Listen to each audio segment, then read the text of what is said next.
अस्सलाम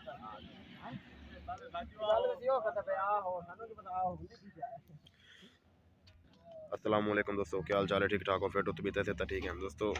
मैं Sajid YouTube channel Sajid TV H D.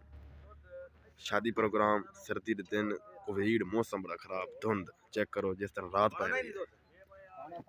दूध रख दे, दूध पा लेने। हाँ ये 7 किलो है। 7 किलो दो और लाया यार।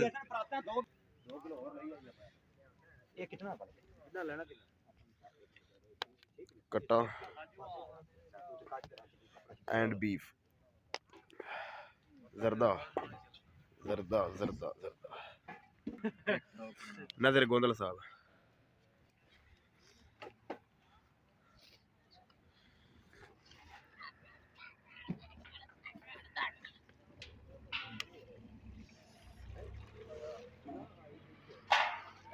लाओ मेरी जान का टोटा है। पराता दो रहा। हाँ जल्दी दो जान मेरी जाए, जल्दी करो, पराता दो लो। इन पाड़ ला।